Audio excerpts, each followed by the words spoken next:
आज की इस वीडियो में हम देखेंगे भक्ति आंदोलन का टॉपिक गुरु नानक जी के बारे में। कबीर के बारे में आपको बता दिया, कबीर जी के बारे में, मीरा जी के बारे में आपको बता दिया है, और गुरु नानक जी के बारे में ये वाला वीडियो हमारा। तो आपको ध्यान से देखना है। आपके पेपर में बहुत बार क्वेश्चन पूछा जाता है गुरु नानक देव जी के बारे में, तो आपको ध्यान से समझना है। और ज़्यादातर ये टिप्पणी यानी कि कमेंट्स में आता है आपका ये क्वेश्चन, जहाँ पे आपको 3, 4, 5 टॉपिक दे दिए जाते हैं और कहा जाता है कि केवल 2 पर टिप्पणी लिखिए या कमेंट्स लिखिए। तो आपको समझना है कि क्या क्या है इनके बारे में। तो गुरु नानक देव जी जो थे, इनका जन्म जो हुआ था वो 1469 में 1469 में तलवंडी में हुआ था। ठीक है, और तलवंडी जो है ननकाना साहिब गांव में है, और ये वर्तमान समय में पाकिस्तान में है और लाहौर के पास पड़ता है। तो अगर आप देखोगे आज के समय में तो ये पाकिस्तान में, लेकिन अगर उस समय की बात करें तो वो भारत ही होता था पूरा का पूरा। पाकिस्तान में ननकाना साहिब रावी नदी के पास है। ठीक है, इनका जन्म जो था, गुरु नानक देव जी का जो जन्म हुआ था वो एक हिंदू व्यापारी परिवार में हुआ था। बचपन से ही इनका झुकाव जो था आध्यात्म की तरफ था। ठीक है, इनका जो मन था वो ईश्वर पे लगता था। तो इनके व्यापारी पिता जो थे वो काफ़ी मतलब चिंतित रहते थे इस चीज़ को लेकर। उन्हें ये लगता था कि उनका बच्चा जो है बड़ा होकर व्यापार में उनका हाथ बटाएगा, लेकिन इनका जो मन था वो कहीं और था। नानक जी की छोटी आयु में ही इनकी शादी कर दी गई थी, लेकिन ये अपने अधिकतर समय जो था सूफी संतों के साथ बिताते थे, भक्त संतों के साथ बिताते थे। इन्होंने दूर दराज के क्षेत्रों की यात्राएं भी की थी अपने समय में। ठीक है, भक्ति संत के बहुत ही पॉपुलर, आप कह सकते हो काफ़ी प्रसिद्ध संत में गुरु नानक देव जी का नाम आता है।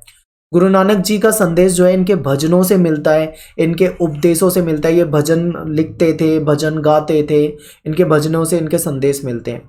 इन उपदेशों से ये पता लगता है कि नानक जी जो थे वो निर्गुण भक्ति के प्रचार कर रहे थे।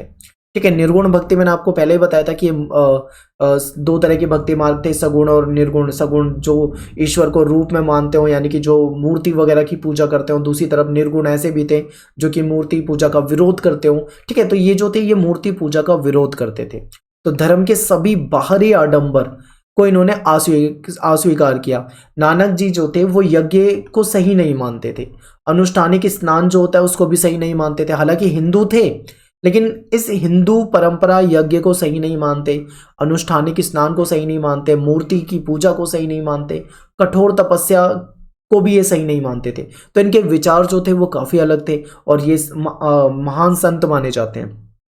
नानक जी ने हिंदू और मुसलमानों के धर्म ग्रंथों को भी नकार दिया। ना तो इन्होंने हिंदुओं के धर्म ग्रंथों को माना, ना ही इन्होंने मुसलमानों के धर्म ग्रंथों को माना।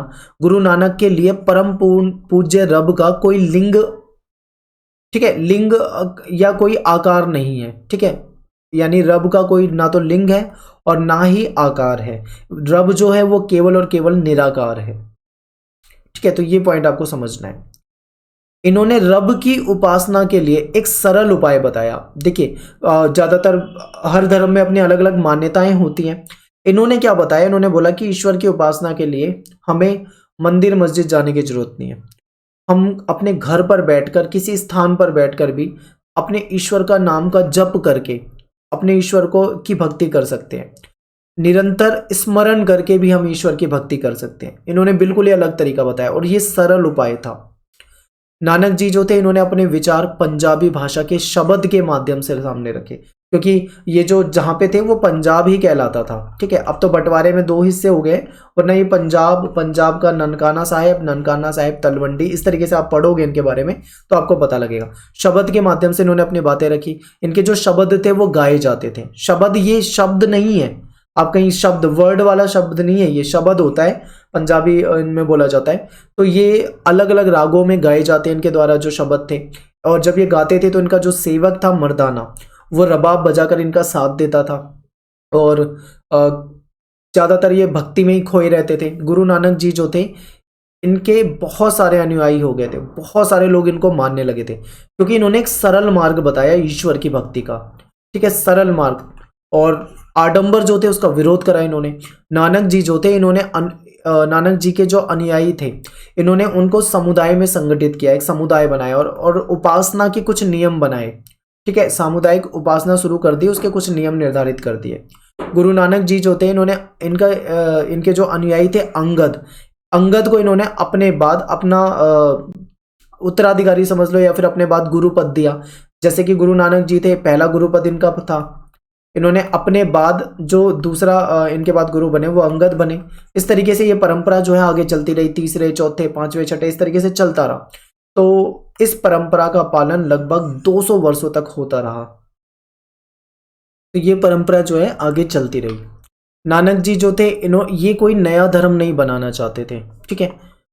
लेकिन इनकी मृत्यु जब हुई उसके बाद जो इनके अनुयायी थे उन्होंने अपने आप को हिंदुओं से और मुस्लिमों से दोनों से अलग दिखाने शुरू कर दिया। ये कहते थे कि ना तो हम हिंदू हैं और कहते थे कि ना तो हम मुस्लिम हैं, हम इन दोनों से ही अलग हैं। और बाद में फिर एक नए धर्म की शुरुआत हुई जो कि सिख कहलाते हैं। सिखों के 5वें गुरु जो थे अर्जुन देव जी, इन्होंने बाबा गुरु नानक और इनके जो 4 उत्तराधिकारी हैं उनके जो कही गई जो वाणी थी, उनके द्वारा जो कही गई बातें थी, उसका संकलन करवाया आदि ग्रंथ साहिब में। ये इनका ग्रंथ है और इनकी बातों को गुरबाणी कहा जाता है, यानी कि गुरु के विचार आप कह सकते हो, कुछ इस प्रकार से कहे जाते हैं। नानक जी जो थे ये हिंदू मुस्लिम एकता पे बल देते थे। गुरु नानक जी ने कबीर जी की तरह संन्यास मार्ग ग्रहण नहीं किया, ठीक है। तो आपने देखा था कि कबीर का जब हमने चैप्टर पढ़ाया था उन्होंने भी विवाह किया था और वैवाहिक जीवन बिताते हुए ईश्वर की भक्ति की थी। इसी प्रकार से इन्होंने भी संन्यास मार्ग नहीं अपनाया, विवाह किया, वैवाहिक जीवन बिताया, पारिवारिक जीवन बिताया और पारिवारिक जीवन बिताते हुए धार्मिक सामाजिक सुधार आंदोलन की शुरुआत की।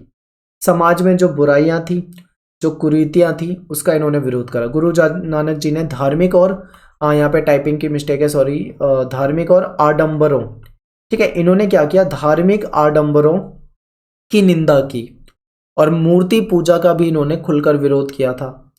समाज में जो कुरीतियां थी, समाज में जो बुराइयां थी, इन बुराइयों के खिलाफ इन्होंने आवाज उठाई। इनका ऐसा मानना था कि गृहस्थ जीवन व्यतीत करते हुए, यानी पारिवारिक जीवन व्यतीत करते हुए भी भक्ति के द्वारा ईश्वर को प्राप्त किया जा सकता है। यानी कि ईश्वर को प्राप्त करने के लिए जरूरी नहीं है कि संन्यास दो, संन्यास मार्ग अपनाओ, परिवार में रहते हुए भी ईश्वर की भक्ति की जा सकती है, ऐसा नानक जी ने कहा। नानक जी ईश्वर को निराकार मानते थे। इनके अनुसार रब का कोई लिंग नहीं था, रब का कोई आकार नहीं था, ठीक है, निराकार है ईश्वर। इनके विचारों का संकलन जो है गुरु ग्रंथ साहिब में है, ये मैं आपको बता चुका हूं। और ये गुरु ग्रंथ साहिब जो है यही बाद में सिख धर्म का आधार माना जाता है। नानक जी ने निर्गुण भक्ति के संत थे, निर्गुण भक्ति का प्रचार किया। इन्होंने अंधविश्वास और गलत मान्यताओं को दूर करने का प्रयास किया, ठीक है, नानक जी ने। तो यहाँ पे हमारा ये जो टॉपिक है ये वाला खत्म हो जाता है और बहुत इंपॉर्टेंट था ये आपके लिए। उम्मीद करता हूँ आपको समझ में आया होगा।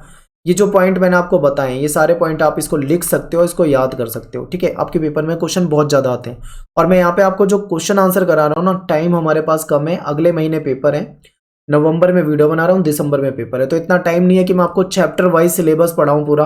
लेकिन मैं आपको इंपॉर्टेंट वो क्वेश्चन करा रहा हूँ जो आपके पेपर में आएंगे। आप इन क्वेश्चनों को तैयार करके जाएं, इसके अलावा आप अपनी तैयारी करते रहें अपने लेवल पे, लेकिन इन क्वेश्चनों पे जरूर ध्यान दें जो मैं आपको इस वीडियो में करा रहा हूँ। यहाँ से काफ़ी क्वेश्चन आपको आपके पेपर में देखने को मिल जाएंगे, तो मोस्ट इंपॉर्टेंट क्वेश्चन नहीं है, ध्यान रखें। और मिलता हूँ नेक्स्ट वीडियो में। थैंक्स फॉर वॉचिंग, सभी को जय हिंद, जय भारत।